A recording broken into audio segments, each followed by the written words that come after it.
was standing here a few days ago. I think I ended the video at this angle. This little pumpkin has started to grow. This pumpkin's got quite a bit bigger and dropped below that branch. And this pumpkin has pulled down quite a bit, so now I have to duck down to get in here. If I have time today, I'll probably scoop out this trail because the pigs basically took all of that off the edge there and shoved it down. So I'll just toss the dirt up on that side there. It won't hurt anything to cover those plants. There's plenty of those plants around.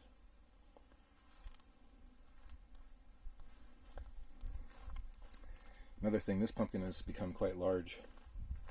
I might have to go get a few bricks and build a brick platform to set that thing on because it's starting to pull down my so-called trellis. This pole's leaning way over now because of that heavy pumpkin. So I'll probably have to get bricks to stack up to put there to let that pumpkin sit on so it doesn't pull down any heavier or harder when it gets heavier. Everything else looks fine. There's been nobody's stolen any pumpkins so far. Here's an example of a pumpkin root that's trying to grow down into the ground, but unfortunately it's about 5 feet something off the ground and it's never going to reach the ground. But these vines have these roots every juncture. Here it hasn't grown yet. Here, if you see, there's a tiny little node there that would be a root. So those ones I buried, maybe it helped them grow into the ground faster, but honestly they would have grown into the ground anyway. I trained that vine to go a little bit further towards the tree there.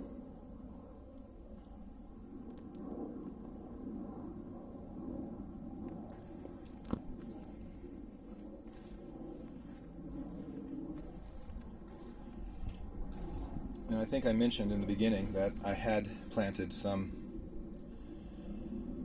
decorative gourd and summer squash in this front area. There was a row of decorative gourd and a row of summer squash. I don't see a single decorative gourd, but I do see some summer squash down there. And what the slugs haven't got are still growing for now. And I think I can see 2. And I have not looked over there because I don't want to break any vines, so they'll have to wait. But I'll probably collect the ones from here and eat them while they're young because they'll be better. I'll probably do that Sunday on a grill over the fire, or barbecue if you want.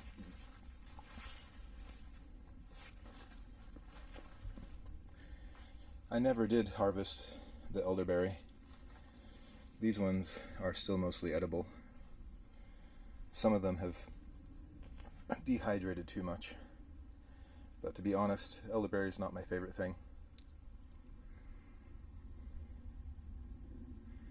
It's a small berry, and in each berry there are 2 seeds, which make it kind of uncomfortable to try to eat them.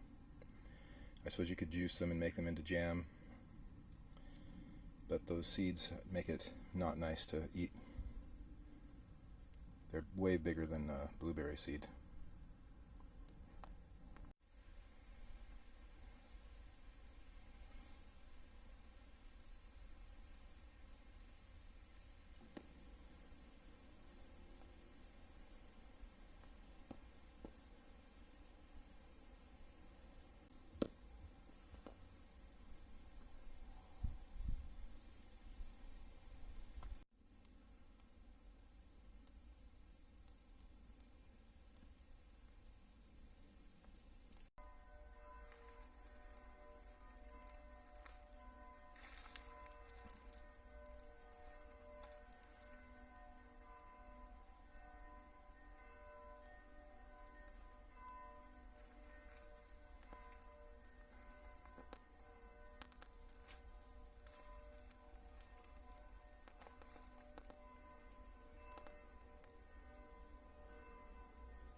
So it's the 6th of September now.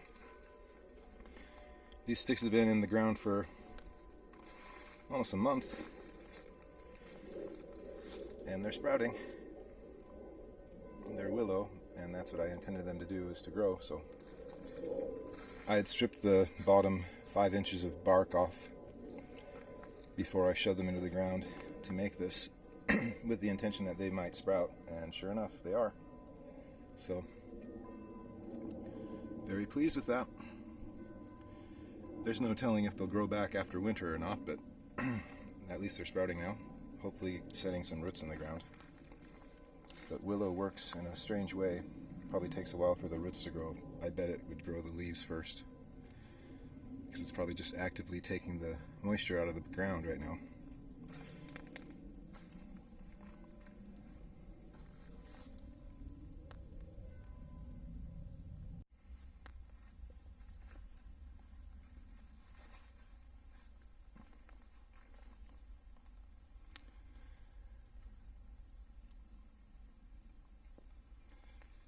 Well, this first one used to be way above my head, but it has pulled the branch down a bit, and now it's about standing here. It's below my, well, the top of the pumpkin is above my shoulder, let's say between nose and eye height, and the bottom part is armpit level, so this one dropped down very far. I could walk under this the other day, just last Sunday, but it's now about 3 feet off the ground. So I'll take a shortcut to the side instead of under.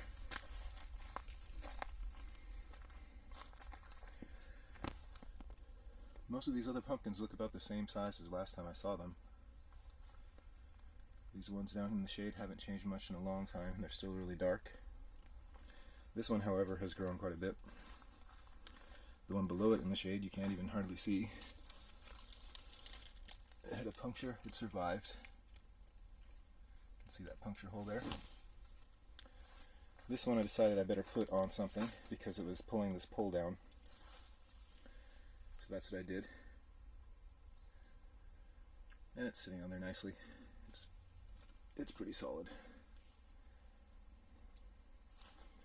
It's not going to flip over because it's still supported from the top. This vine's finally made it to the center tree a little bit. I'd like it to anchor onto that branch hard so that this line doesn't snap, and it continues to support this pumpkin that's hanging down here.